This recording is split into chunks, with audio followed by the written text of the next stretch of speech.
Congress party తరఫున. రెండవ విషయం, కాంగ్రెస్ పార్టీ ప్రభుత్వంలో ఉన్నప్పుడు 1991 సెప్టెంబర్ 1వ తారీఖున టీటీడీలో పనిచేస్తున్నటువంటి ఎన్ఎంఆర్లందరినీ శాశ్వత ఉద్యోగస్తులను చేశాం. 2800 మందిని ఒక్క జీవోతో. నేను అడుగుతున్నాను కూటమి ప్రభుత్వాన్ని, కింద పనిచేసినటువంటి క్రితంలో జగన్ ప్రభుత్వాన్ని, ఎంతమంది ఎన్ఎంఆర్లను కాంగ్రెస్ పార్టీ మేం చేసినట్టుగా మీరు చేశారని నేను అడుగుతున్నాను. వెంటనే పనిచేస్తున్నటువంటి ఎన్ఎంఆర్లందరినీ శాశ్వత ఉద్యోగస్తులుగా డిక్లేర్ చేయాలి, జీవో ఇవ్వాలని కూటమి ప్రభుత్వాన్ని డిమాండ్ చేస్తూ మరి మేము ప్రతి దఫా వచ్చున్నాం, 50 సార్లు పైనే వచ్చున్నాం. ఉద్యోగస్తులందరికీ ఇళ్ల స్థలాలు అలిపేరు నుంచి మరి పోరూరు దాకా ఇవ్వమని. ఏం నోరే తెరవటం లేదు. మాట్లాడితే ఆవుల గురించి మాట్లాడతాను, మరి స్థలాల గురించి మాట్లాడరు. మాట్లాడితే లడ్డుని గురించి మాట్లాడతారు. ఈ లడ్డు గోవులు పక్కన పెట్టి మా కష్టపడి పనిచేస్తున్నటువంటి మా ఉద్యోగస్తులందరికీ ఇళ్ల స్థలాలు 5 సెంట్లు ఇవ్వాలని, జర్నలిస్టులకు కూడా అక్కడే ఇవ్వాలని, మరి అర్చకులకు కూడా 5 సెంట్లు ఇవ్వాలని మేము డిమాండ్ చేస్తున్నాం. మీరు అనుకుంటున్నారేమో మేము వస్తాం పోతాం లేని. మళ్ళా మేము సరైన పనులు కూడా చేయగలం.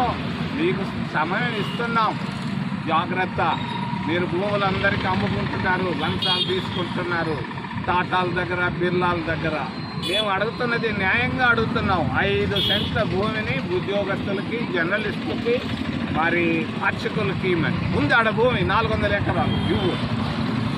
మరి మూడవది, ఒక పెద్ద మనిషి మన ప్రాంతం నుంచి అసెంబ్లీలో చాలా గొప్ప ఉపన్యాసం ఇచ్చాడు వర్గీకరణ పైన, సామాజిక న్యాయం. నేను 30 సంవత్సరాలుగా కోరుకున్నటువంటి సామాజిక న్యాయం. నేను అడుగుతున్నాను కూటమి ప్రభుత్వాన్ని, మరి 500 అంగళ్ళు ఉన్నాయి అక్కడ కొండపైన, అక్కడ ఒక్క ఎస్సీ అన్న ఉన్నాడా? సామాజిక న్యాయం. ఒక్క ఓబీసీ ఉన్నాడా?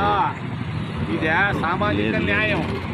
మరి వీళ్ళకు 15 అంగళ్ళు ఇవ్వాలి, ఓబీసీలకు 27% అంగళ్ళు కొండపై, మరి ఎస్టీలకు మరి 7 ఖచ్చితంగా ఇవ్వాలని నేను కూటమి ప్రభుత్వ అధినేతను నేను డిమాండ్ చేస్తూ, మరి నిన్ననే ఒక మంత్రి వచ్చి ఏమేమో చెప్పేసి పోయారు.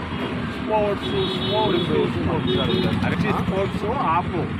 కాంగ్రెస్ పార్టీ అధికారంలో ఉన్నప్పుడు, కిరణ్ ముఖ్యమంత్రిగా ఉన్నప్పుడు అంతర్జాతీయ క్రికెట్ స్టేడియంకి పునాది రాయి వేశాం.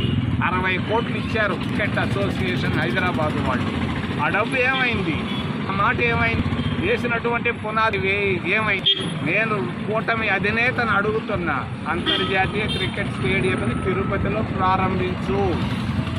మరి ఏదైనా ప్రశ్నలు ఉంటే అడగమని మేము డిమాండ్ చేస్తాం.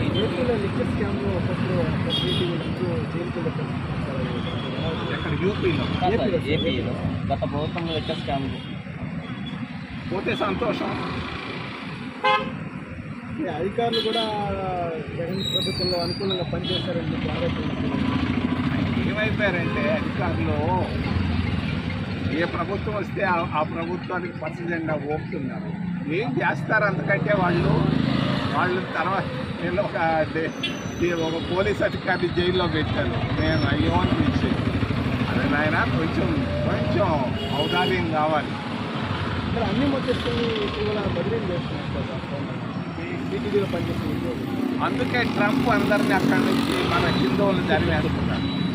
అంతే మంచిది.